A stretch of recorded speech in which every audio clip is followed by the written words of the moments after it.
he was special. He could generate so much speed and velocity, the type of leverage he was able to gain because he understood the mechanics of the body. I mean, he was gliding, and it was not methodical. He was spontaneous. He could fight. He was versatile. He was smart. He was deadly. He had such an ability to outperform anyone. And he did it with style, and that's what I love, that he did it with style. The impact that Bruce Lee's had upon popular culture is an undeniable fact, and without a doubt he remains top of the list in terms of the most well-known and iconic figures in martial arts, with the ripples of his legacy still being felt 50 years since his death. There's much debate surrounding Bruce's actual fighting capabilities, and many are quick to dismiss his training methods and philosophies, because it is true that he wasn't actually tested in combat against the top fighters of the day like Chuck Norris and Joe Louis. But what I don't think is up for debate is that the man was a brilliant conceptual martial artist and exceptional athlete, especially for the time that he lived, and has inspired countless individuals to start physical training and take up martial arts, contributing to the growth and popularity of various styles.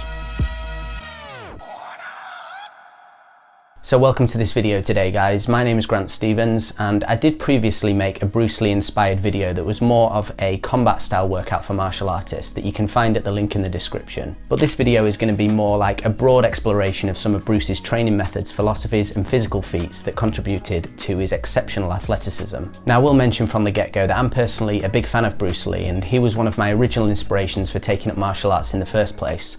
But what you won't get from me in this video is the kind of sycophantic rhetoric that you often get from a lot of these enamoured fans that see him like some kind of larger-than-life superhero.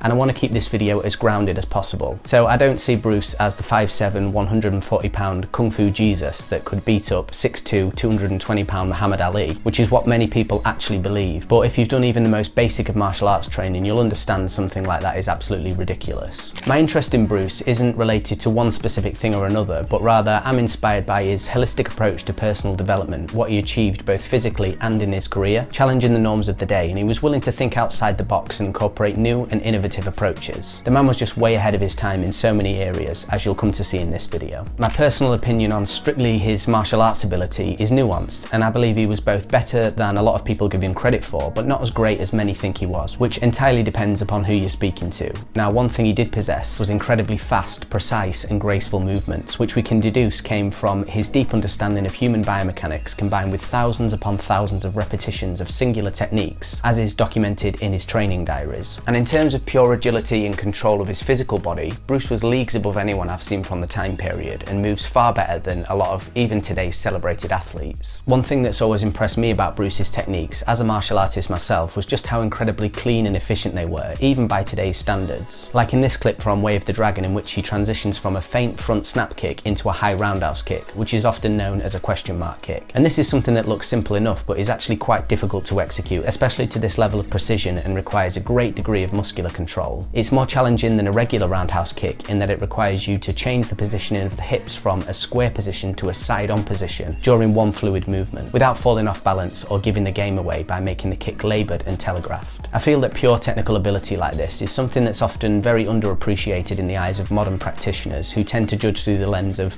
would it work in a fight, which is really quite a myopic perspective. If the person trains only to fight and judges whether something is worth including based solely on whether they can directly use it in the ring, then they deny themselves the vast amount of benefits to be gained by working with what are often considered to be flamboyant movements, and how that would have a direct impact on their fundamental skill set, which would ironically very much likely improve their fighting ability as a result. You know what else Bruce Lee probably loved?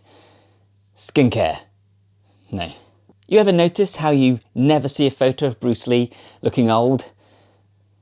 Bruce Lee died young, so if you want to stay looking young, Bruce Lee was really quick. So if you want to improve your complexion quickly, then you should try out today's sponsor, Tiege Hanley.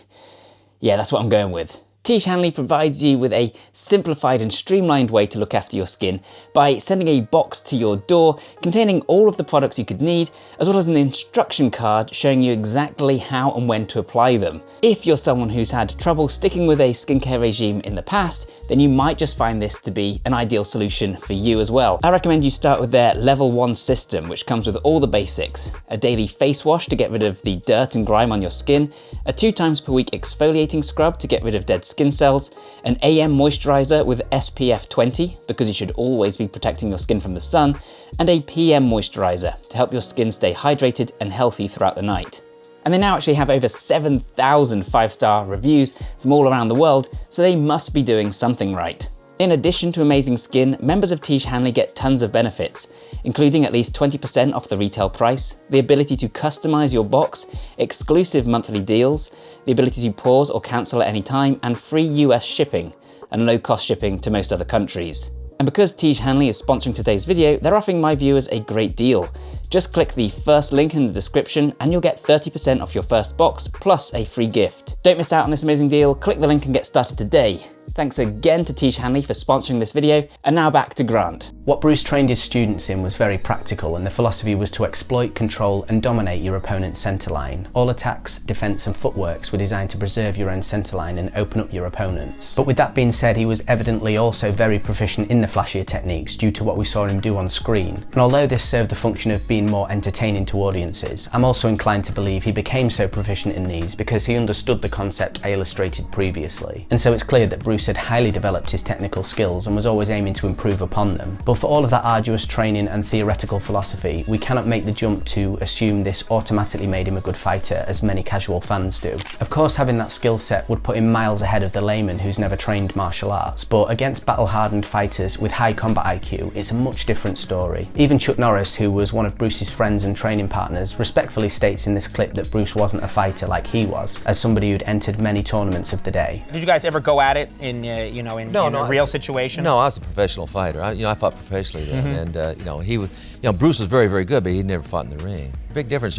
kicking the bag is one thing, getting in the ring and having someone kicking back at you is a whole different story. In doing a quick search about Bruce's real fighting abilities, it's clear that he still remains a very polarizing figure, with the majority of opinions being on either extremes of the spectrum. If you hear the stories of people that knew him personally, it's obvious that he was an amazing martial artist and could fight, and not just some actor with no combat ability, which has become the opinion of some popular figures in martial arts today, like Chael Sonnen, who is clearly not a fan of Bruce if you view his YouTube channel. Whenever I talk about Bruce Lee, I feel a need. I have an urge that's stronger than my ability to be polite, to make sure that I include that he couldn't fight. Now, that's a very personal thing. Bruce definitely engaged in sparring, and there are numerous examples of people backing this up, but for whatever reason it always seemed to be against his students, over which he'd obviously have a massive advantage. And other than the 1967 Long Beach International footage, there isn't really any other clips of him actually sparring, and this is despite him definitely having access to camera equipment. The Long Beach footage is certainly not bad, but I think it's safe to say that it doesn't match up to the legendary greatest fighter ever status bestowed upon him by many fans, and once again the opponents he's facing, who were his students, also don't look overly competent. But to play devil's advocate, this footage was from 1967 and Bruce died in 73, and we do know that he was continually building upon and developing his skills,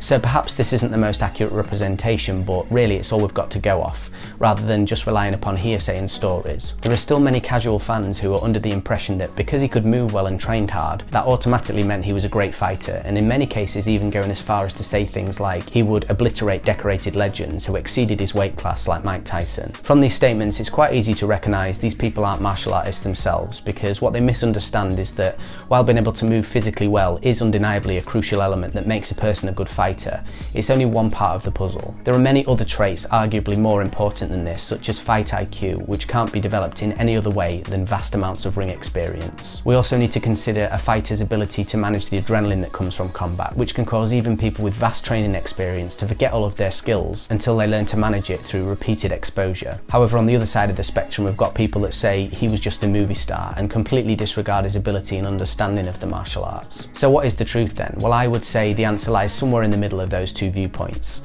Bruce certainly wasn't the greatest fighter ever, yet he was definitely not just an actor who did fight scenes. The opinions that he was the latter tend to come from people who have trained in combat arts, which is understandable because these people have some skin in the game. But in my experience as a martial artist, you have to be quite a free thinker and open-minded to appreciate what Bruce Lee did and achieved. And if you think all there is to martial arts is fighting, then you're going to miss the forest through the trees.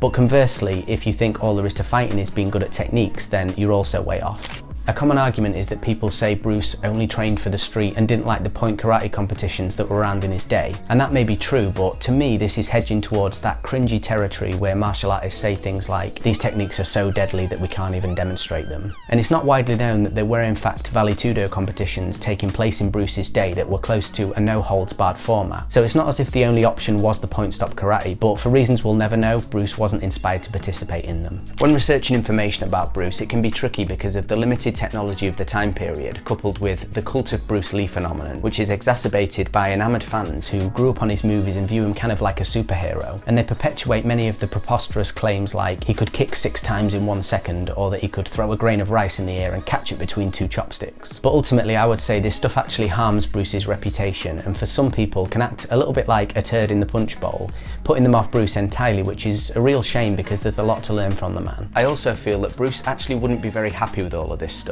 and he made it clear that the things he did on screen were for entertainment purposes, as seen in this statement from A Letter to His Friend. Although Bruce was a very confident and some would say cocky individual, he didn't view himself as some kind of fighting guru or god. He enjoyed working with other martial artists of the day to learn from each other, and even said himself that he'd kill me in a fight when referring to the question if he could defeat Muhammad Ali. If you're enjoying this video so far, I'd like to invite you to come over to my channel and subscribe at youtube.com/GrantStevensMA. It's focused upon all things martial arts, fitness and mental discipline. So Bruce's martial arts training began in Wing Chun when he was a teenager, but through experience and exposure to other martial artists in America, he came to the conclusion that Wing Chun was just too limited, which inspired him to create his own philosophy known as Jeet Kune Do, the way of the intercepting fist. JKD wasn't really a style like how other martial arts may be defined, and he referred to it as using no way as way, meaning that there's no single way, style, system or focus that is the best all-encompassing martial art, and by opening your mind to embrace, study, analyse and evaluate all fighting possibilities, then you don't limit your potential. This cross-training approach is now quite commonplace due to the rise of MMA into the mainstream, and because of that we now have this kind of martial arts training setup that is designed to produce a competent fighter. But we need to remember that when Bruce lived in the 60s and 70s, this was not mainstream by any means, and was actually considered by some as a sacrilege to the sacred doctrine. Many of these traditional styles unquestioningly adhered to a gospel truth, and a lot of what they believed and subsequently focused on was in line with the way things had always been done. Bruce viewed this as a stagnant approach, and instead he believed that the individual training in the martial art was far more important than any style or system, which can be seen in his Black Belt magazine article Liberate Yourself from Classical Karate, in which he stated, "A style should never be considered gospel truth, the laws and principles of which can never be violated. Man, the living, creating individual, is always more important than any established style."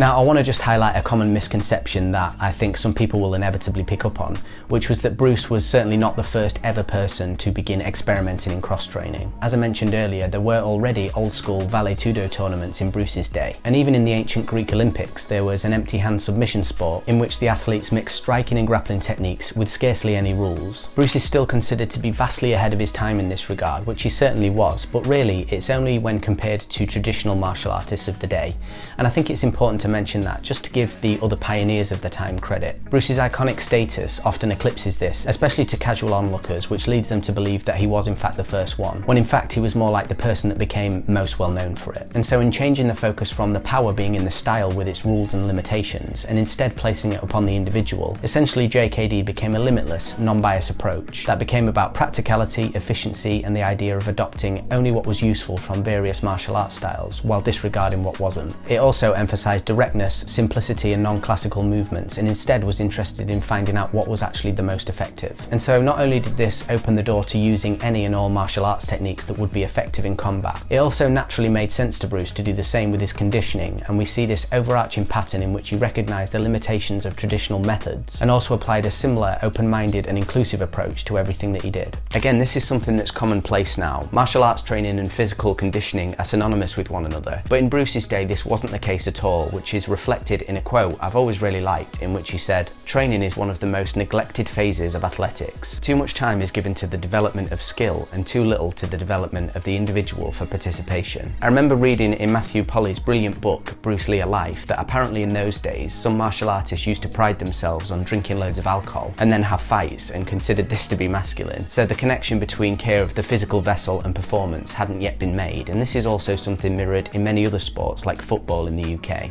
at the time, traditional styles' idea of conditioning was maybe doing a few push-ups at the beginning of class. And we can see this nowadays with the improvements in the physiques of combat athletes compared to back in the day. They actually look a lot more like Bruce did then, which is as a result of his belief in conditioning and physical development. When we see Bruce on the big screen, it's easy to think that he was just destined to become what we know him as today.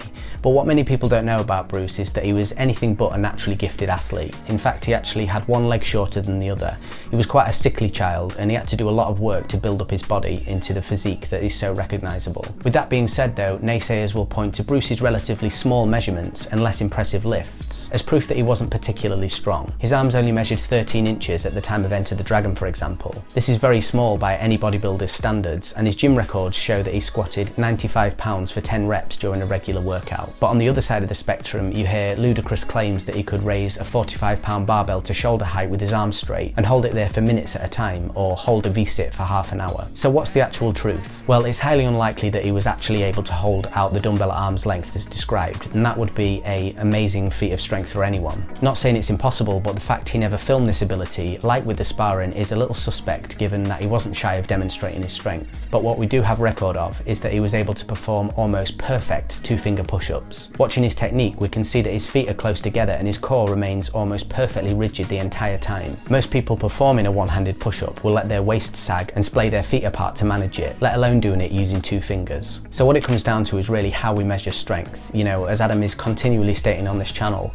overall strength can't be determined just by how well you perform on the big lifts, which is only one expression of strength. Bruce clearly had an incredibly strong core and finger strength, which likely translated to excellent grip strength. You can see his core strength simply by observing the way he moves. His energy is very well contained no matter how aggressively he initiates a strike, which is a hallmark of good form in martial arts, and those with weakness in this area can be prone to fall off balance and strike with lackluster force. And as for those 95-pound squats, this actually makes perfect sense given Bruce's goals.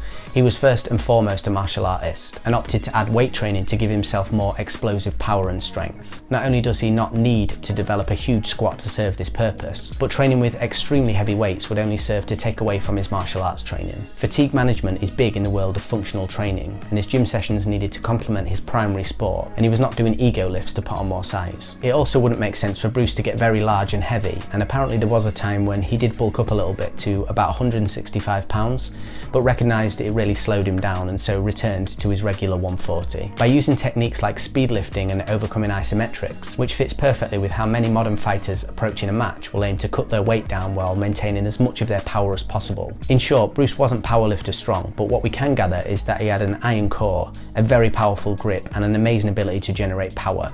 In other words, he had functional strength in spades. From his training records, we can see that his dedication was exceptional and he trained like a professional athlete. And something I don't see mentioned regularly, but I think deserves a mention, is that the majority of his training and physical development was done purely through his own dedication and obsession with his craft. And he was largely self-trained outside of the early years, which is very different to modern athletes who have a team of coaches to cater for specific areas of their own development and essentially have a plan laid out for them. Of course, this doesn't take anything away from their work ethic, but we have to ponder whether they would have such dedication if they were having to do all of the research and testing themselves without the support of that team. So I hope you enjoyed this video. I attempted to include as much as possible regarding what we know about Bruce and provide a neutral and realistic presentation of his abilities and achievements. As I mentioned already, when researching Bruce Lee, it can be tricky to separate signal from noise, and that's the reason I said in the beginning that he was both better than many give him credit for, but not as great as many think he was, which I hope has been made clear throughout this video. I've taken into consideration the 60s and 70s was a very different era, and as with most things in life, the standard of skill and understanding has improved considerably, and semi-serious martial artists today will likely be better than the elites of the past, purely because of phenomena like the 100th monkey effect and advances in knowledge over time. We have to remember that Bruce died in 1973, which was 50 years ago. So to answer the common question, how would Bruce fare in today's MMA?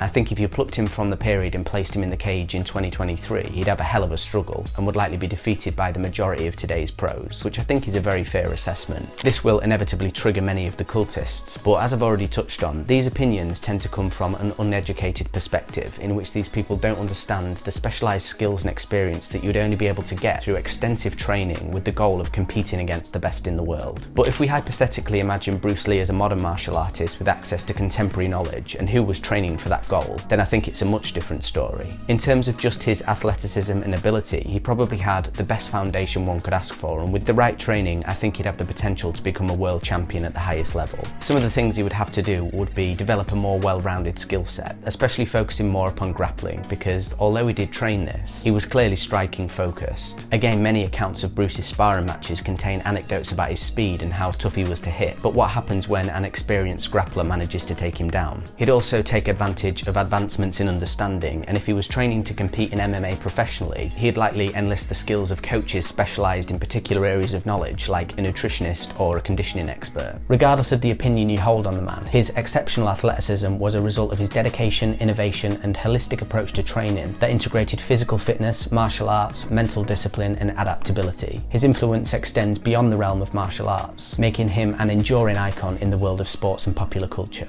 Thank you very much for watching.